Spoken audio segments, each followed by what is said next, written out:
오늘 우리에게 주신 하나님의 말씀은 누가복음 2장 1절로 14절까지의 말씀입니다.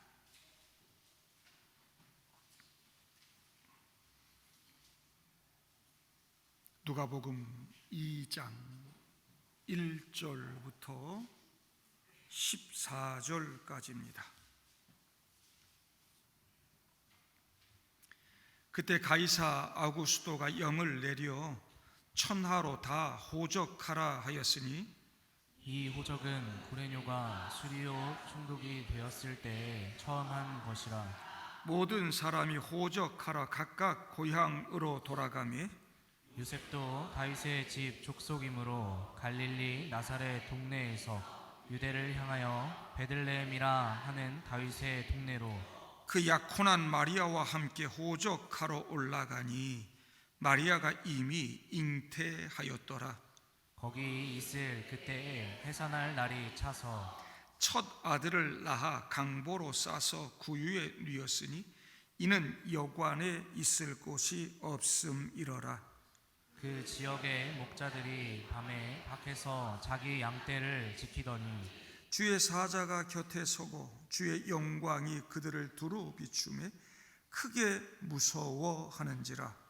천사가 이르되 무서워하지 말라. 보라, 내가 온 백성에게 미칠 큰 기쁨의 좋은 소식을 너희에게 전하노라. 오늘 다윗의 동네 너희를 위하여 구주가 나셨으니 곧 그리스도 주시니라. 너희가 가서 강보에 쌓여 구유에 뉘어 있는 아기를 보리니 이것이 너희에게 표적이니라 하더니 호련히 수많은 천군이 그 천사와 함께 하나님을 찬송하여 이르되 지극히 높은 곳에서는 하나님께 영광이요 땅에서는 하나님이 기뻐하신 사람들 중에 평화로다 하니라. 아멘. 반갑습니다. 한 주간 잘들 지내셨죠? 오늘 이 자리에 참석하신 여러분들에게 주님께서 큰 은혜를 부어 주실 줄로 믿습니다. 벌써 여름 날씨가 됐어요. 초여름 같아요. 오늘 28도까지 올라간다고 그래서 1부에는 에어컨을 안 틀었지만 2부에는 에어컨 틀었나요 지금? 예, 좀 선선합니다.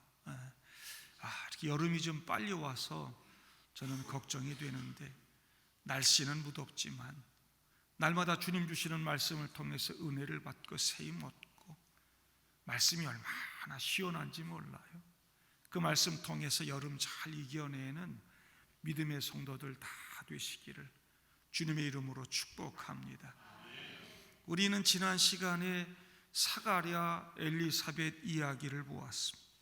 사가랴 할아버지, 엘리사벳 할머니, 하나님 앞에 의로운 사람이었어요. 율법에 흠이 없이 살았던 그런 사람이었는데 자식이 없어. 근데 천사가 나타나서 자식을 낳을 것이다. 이름을 요한이라고 해라.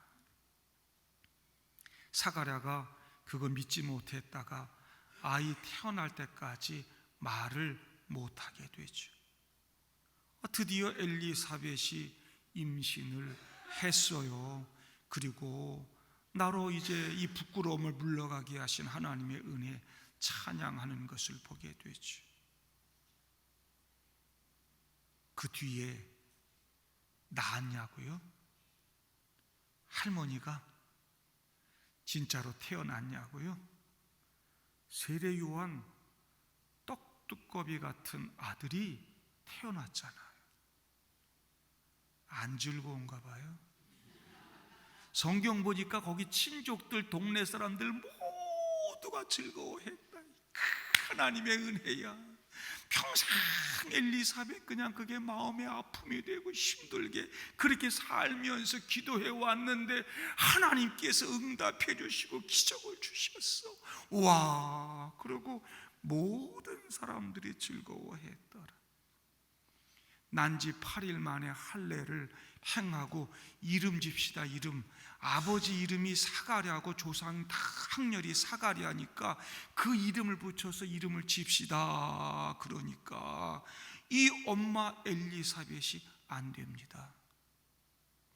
요한이라고 이름을 지어야 됩니다. 그러니까 친척 어른들이 막 얼굴이 막 울그락불그락 그러면서, 아니 우리 집안 이름 학렬이 다 있는데 무슨 애 이름을 그렇게 지었냐고 말이지. 그러면서 아버지대로 하라. 아버지, 사가랴 제사장이 왔어요. 몸짓 손짓 하면서 아직까지 말이 안 트였어. 설명하니까 이 사가랴가 서판을 가져오세요. 서판에다가 아이 이름을 딱 쓰는데 뭐라고 썼을까요? 요한. 하나님의 은혜를 받은 사람이라 요한이라고 썼어요.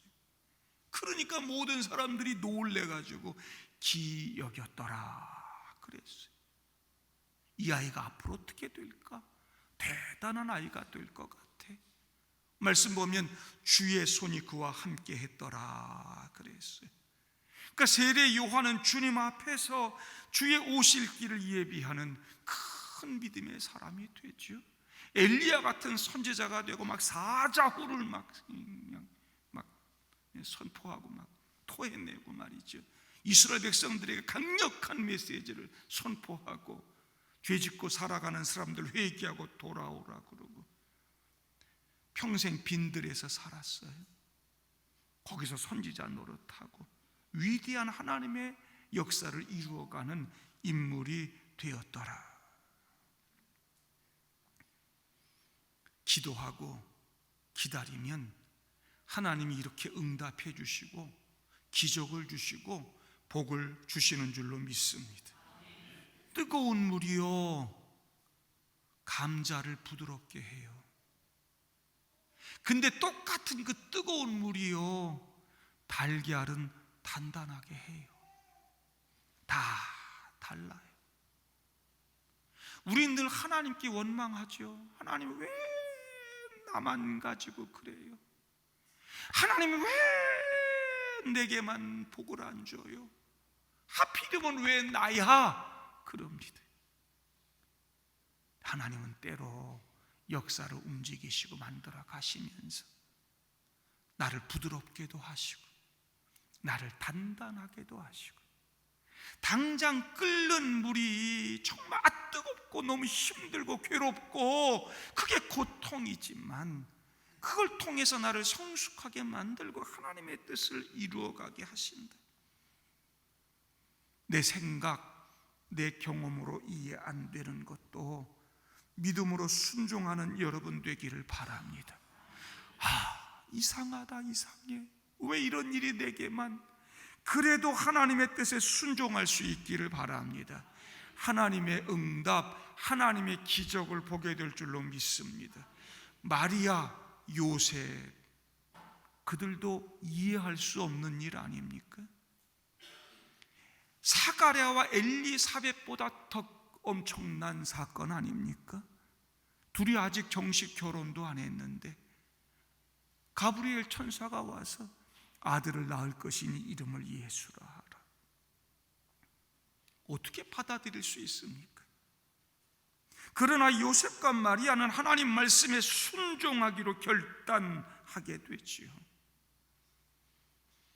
우리 인생이 내 생각대로 다 되는 것은 아닙니다.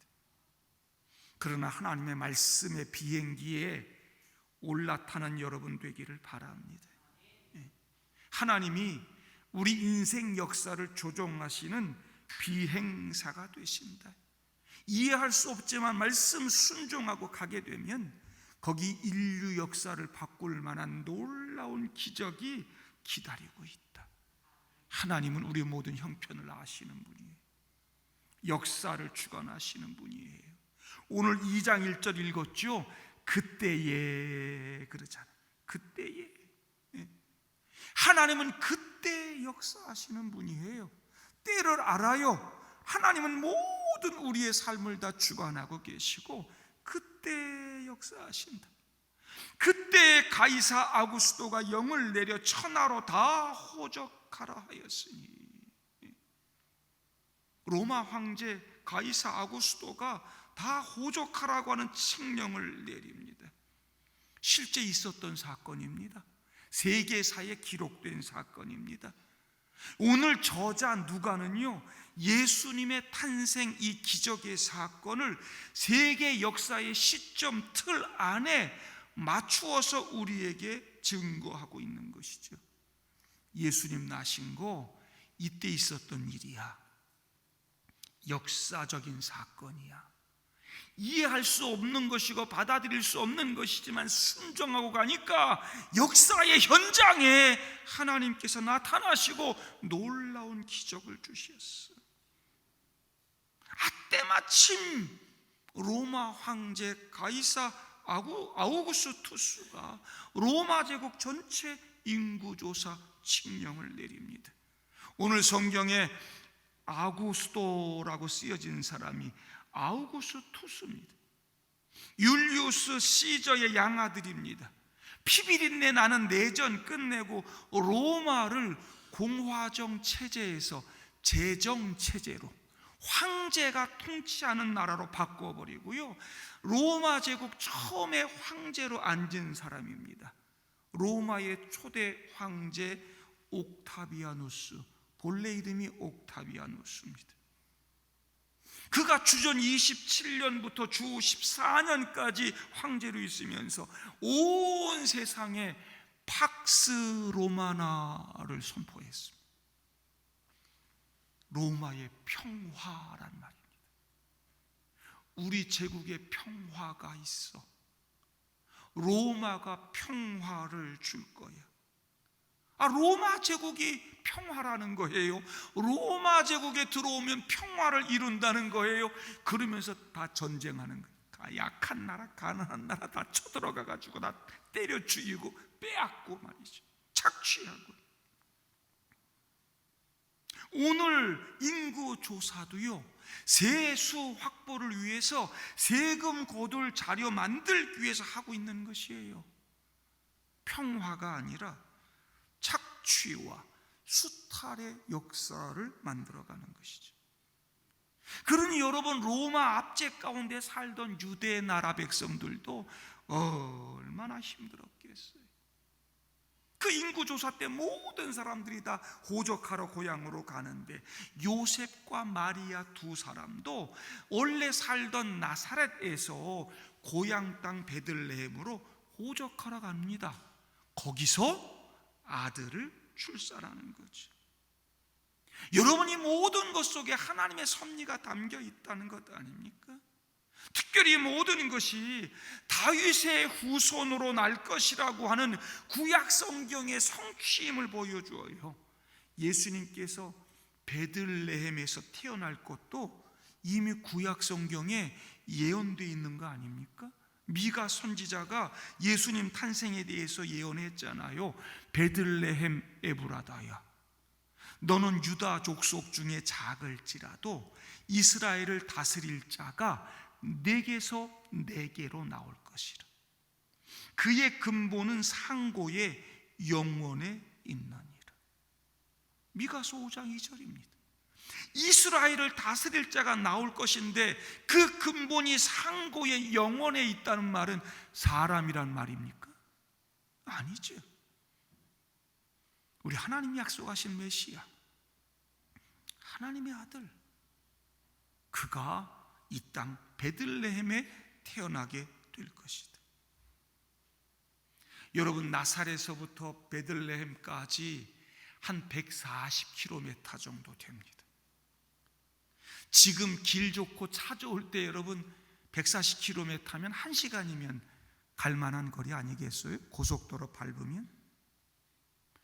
2000년 전에, 2000년 전에 만삭의 몸으로 그 동네 기후를 한번 또 생각해 보세요.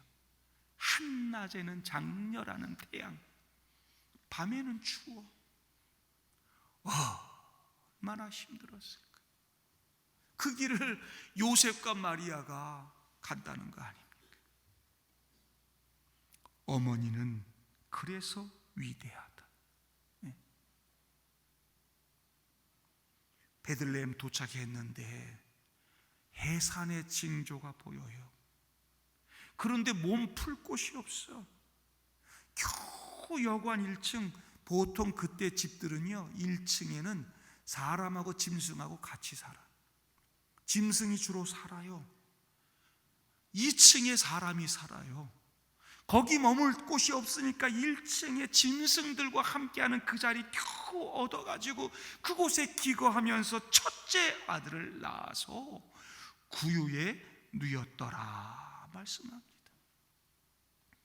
유대 변방의 베들레헴, 초라한 구유에 소밥통은 아니었을 것이고 말밥통에 세상의 무관심 속에서 그렇게 예수님이 탄생했습니다.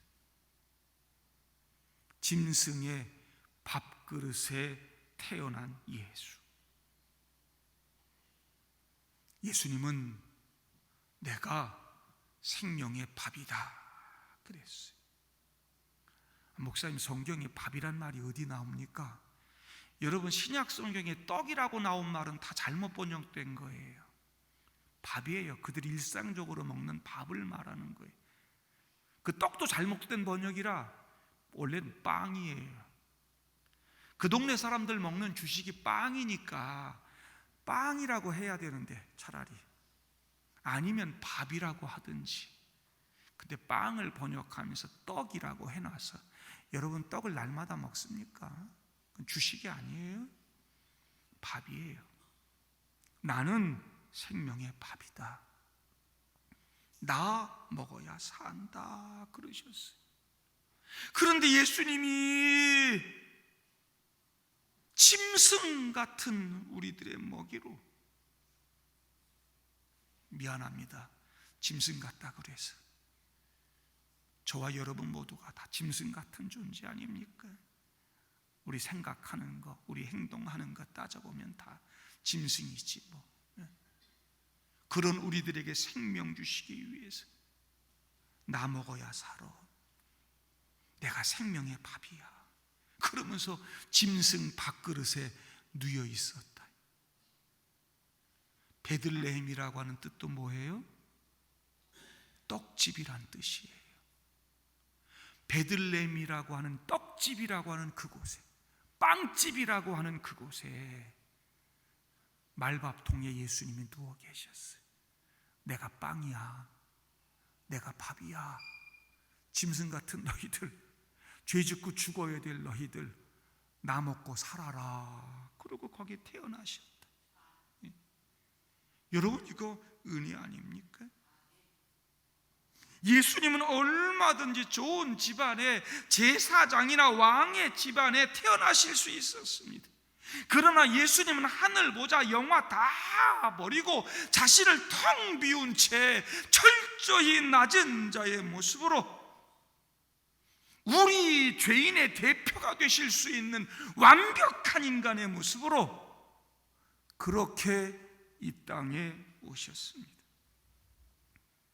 가난한 자들, 병든 자들, 죄인들을 사랑하시는 그 하나님의 사랑을 품고 우리를 구원하시기 위해서 이 땅에 오셨던 거죠.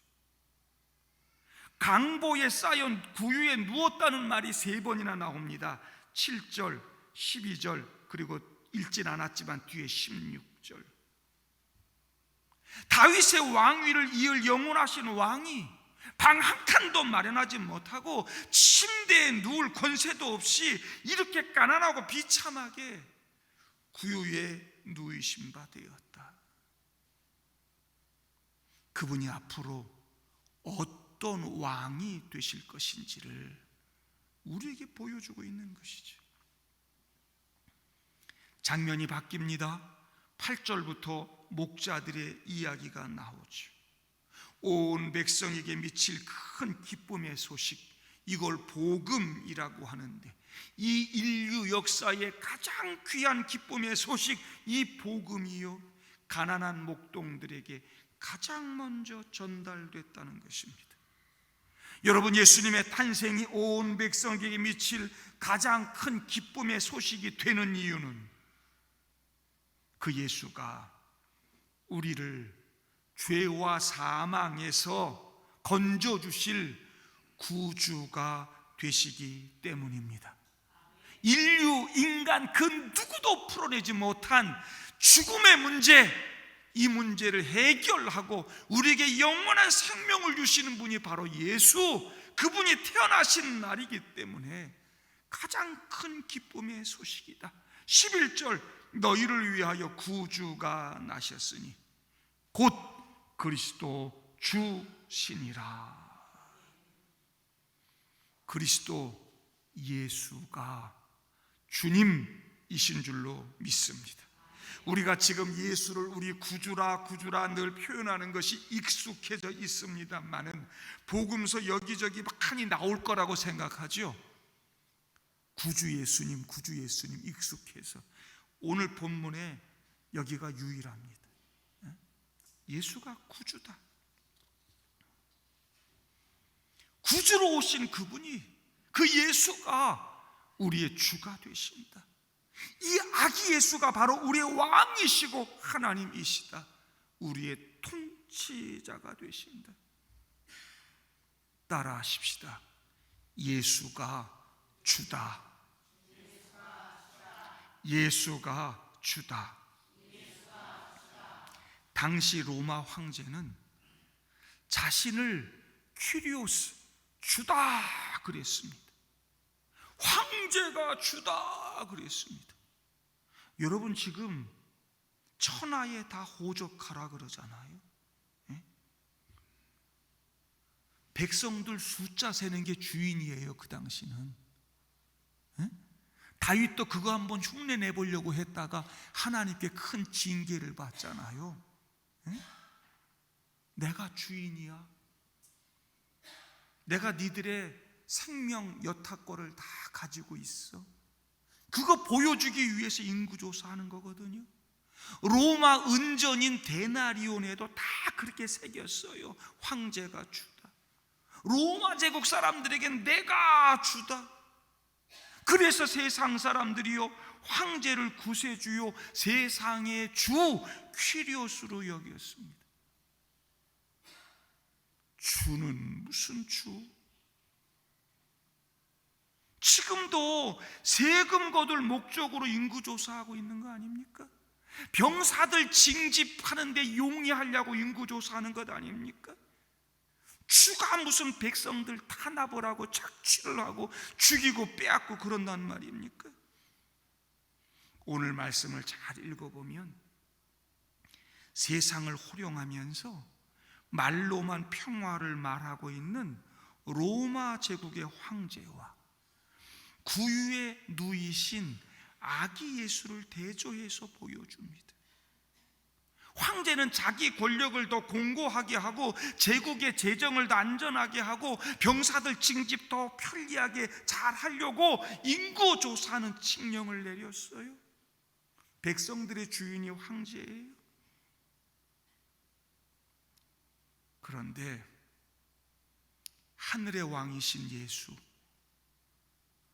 마리아의 뱃속에 이미 잉태된 그분이 하늘의 왕이신데, 온 세상의 구주이신데, 황제가 내가 니들 주인이야, 전부 인구조사해. 그러니까 쫄래 만삭의 몸을 이끌고 말이죠, 그 황제 명을 따라서 그 먼 길을 가야 했다고. 하늘의 왕이신 그분이 그렇게 보잘것없이 세상 황제 말 따라서 그렇게 가고 있었다고. 그리고 누울 곳이 없어서 말밥통에 말이죠, 그렇게 보잘것없는 아기로 태어나서 온 인류에 기쁨을 주는 구원의 역사 만든다라고 하는 것이죠. 세상의 황제, 주라고 말하지만 온전한 평화를 이루지 못했고, 백성들에게 생명을 주지 못했고, 풍요를 주지 못했지만 보잘것없는 아기로 오신 그 예수, 그분이 인류의 진짜 주가 되셔서 우리에게 구원을 주시고 생명을 주시고 풍요를 주시고 평화를 주셨다라고 하는 것입니다. 황제는 다 뺏었어요. 근데 황제와 달리 우리 주님은 자신의 모든 것을 다 내어주심으로 우리를 살리는 구주가 되신다는 거죠. 자기 피값으로 우리 죄값을 다 지불하신 분입니다. 그래서 하늘의 영광, 우리들에게 진정한 평화를 주시는 분이 된 거지요.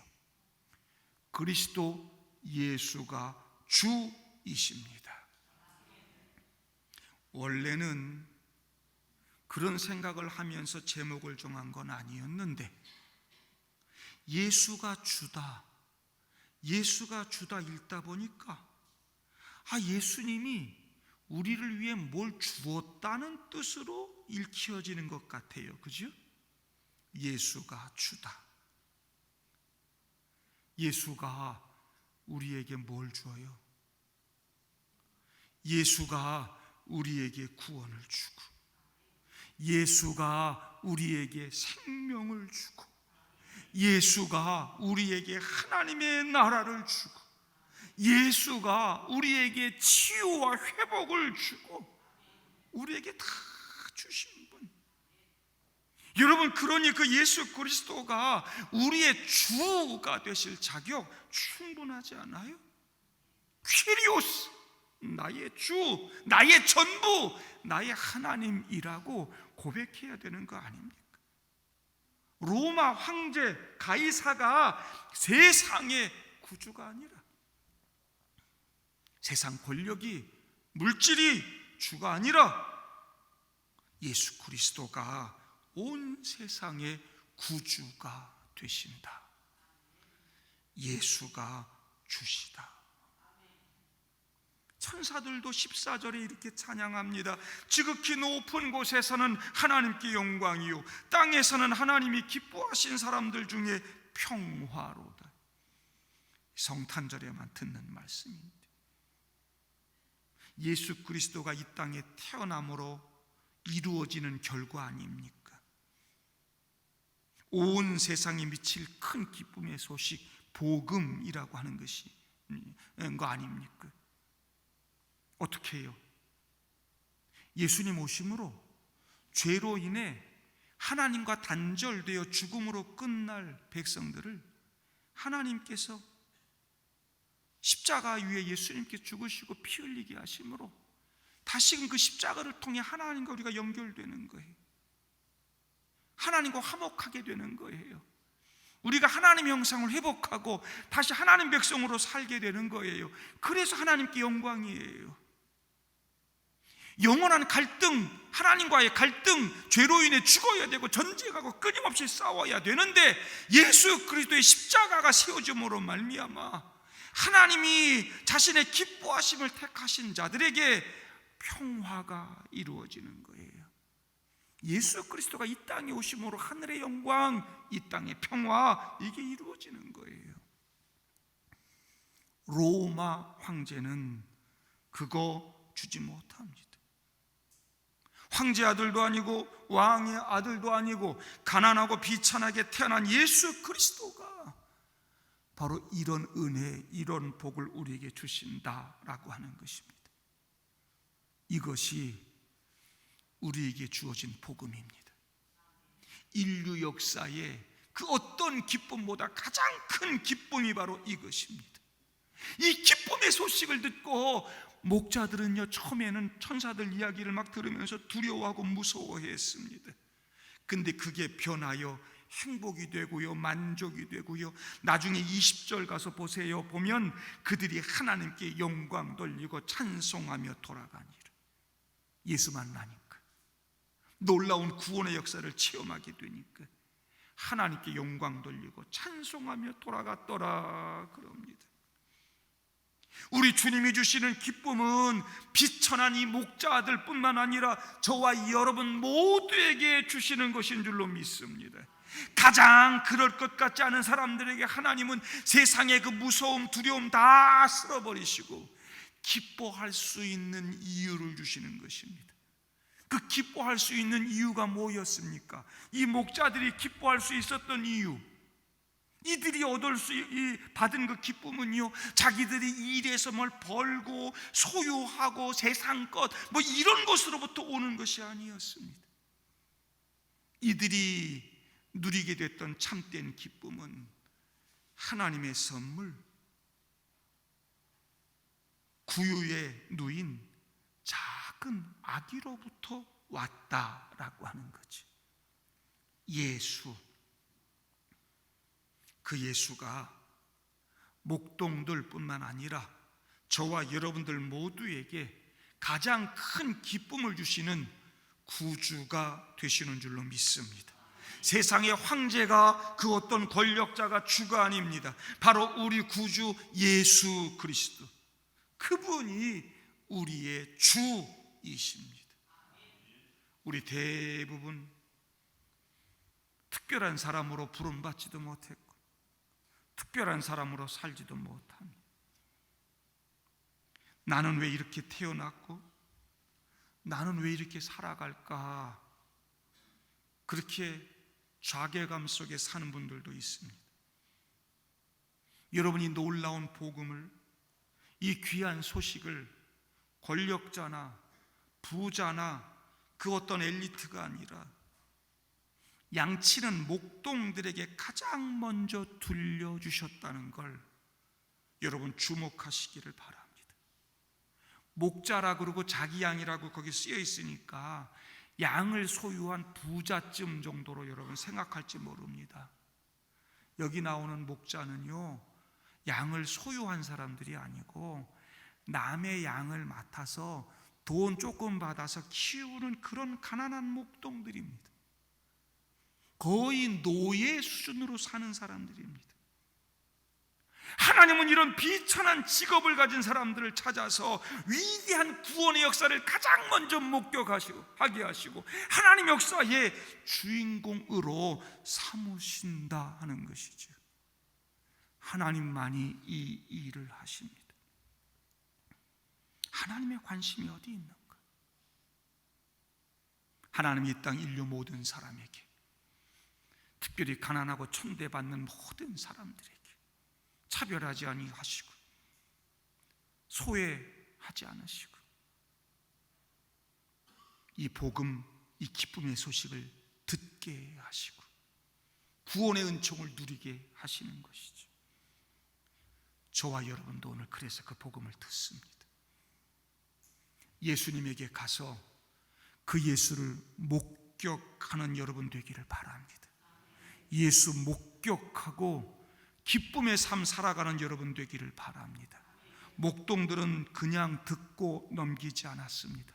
야, 이 뭐야 이거? 그러면서 우물쭈물하면서 양치는 자리에 머물러 있지 않았습니다.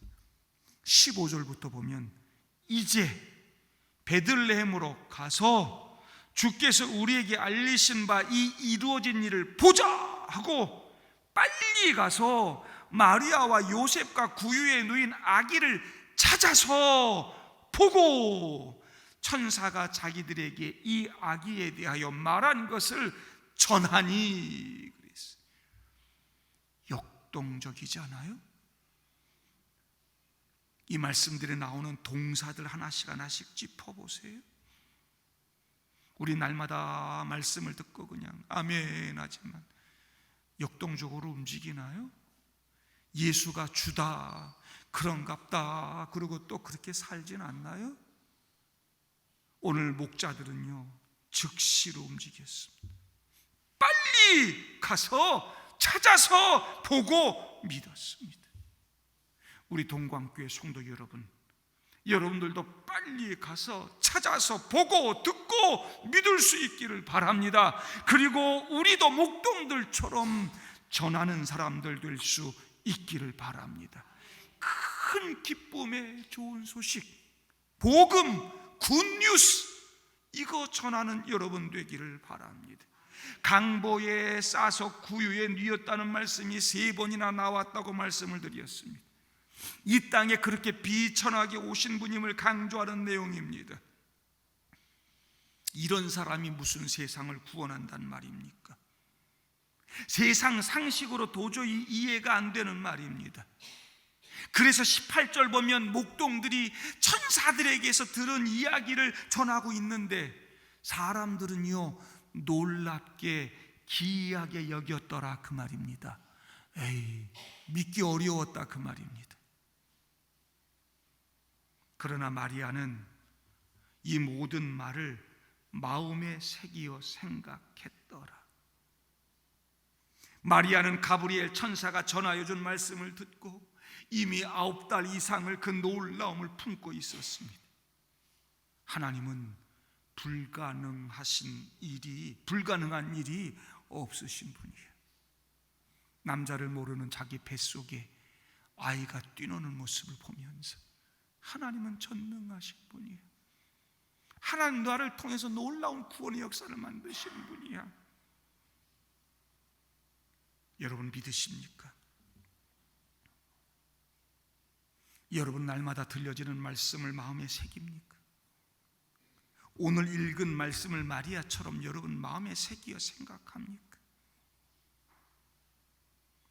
2004년에 개봉한 애니메이션 영화 폴라 익스프레스라고 하는 영화가 있습니다.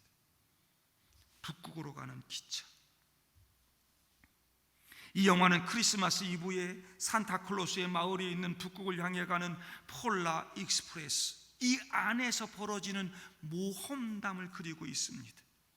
에이, 산타가 어디 있어? 가짜야.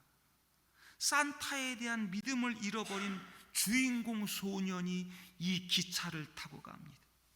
우여곡절을 겪고 마침내 북극의 산타클로스 마을에 도착하고요, 이 주인공 소년이 산타에게서 방울을 선물로 받습니다. 딸랑딸랑. 그런데요, 영화 끝에서 보면 이 주인공 그리고 그 여동생 아이들은요 그 딸랑딸랑 방울 소리를 들어요. 부모님, 어른들은 그 방울 소리를 못 들어요. 심지어 어릴 때 그 방울 소리를 들었던 소년들도 어른이 될수록 그 방울 소리를 못 듣게 된대요. 왜 그럴까요? 왜 방울 소리가 안 들릴까요? 그 폴라 익스프레스의 검표원이 표 검사를 할 때 구멍을 뚫어서 글자를 새겨주는데 그 주인공 꼬마에게 다음과 같은 글자를 새겨줍니다. Believe, 믿음 가져야 돼.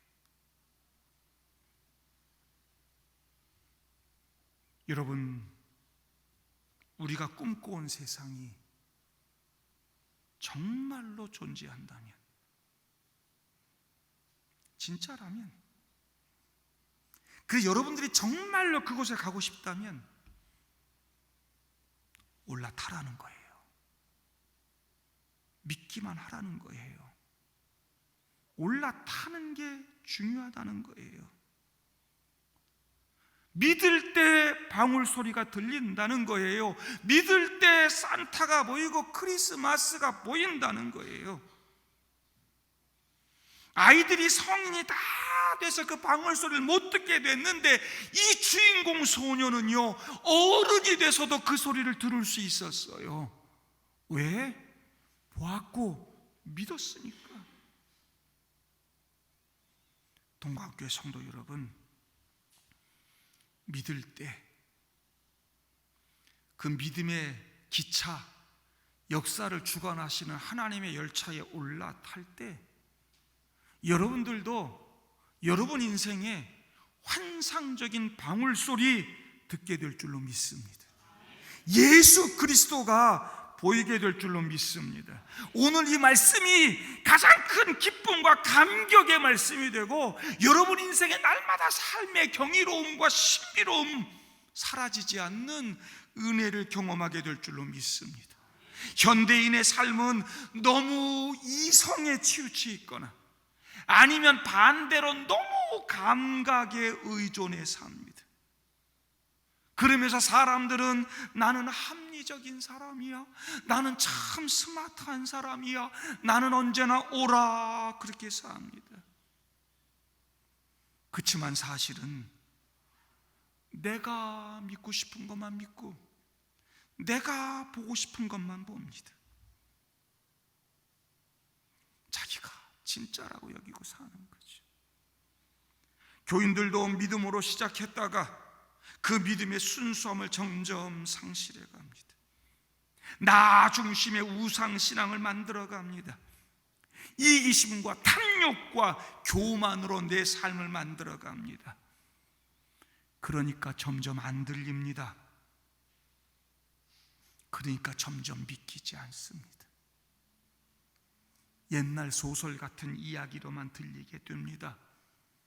내 삶의 경이로움이 없어지고 신비로움도 없어지고 주님의 놀라운 응답도 없어지고 주님이 주시는 참된 풍요도 없어지고 치유와 기적의 역사도 경험하지 못합니다. 이 세상에서 그저 팍팍하고 메마른 인생을 만들어가는 거죠. 저도 한때는 그랬습니다. 내 이성, 내가 이 정도 공부했는데, 내 감각, 난 아주 감각에 아주 예민한 사람이고, 내 이성과 감각을 통해 나는 매우 합리적인 판단을 하고 나는 아주 잘 사는 사람이야. 그걸 전부라고 여기면서 교만하게 살았습니다. 그 교만함이 점점점 방울소리를 못 듣게 한다는 거 아닙니까? 예수가 보이지 않고 하나님 말씀이 들리지 않고.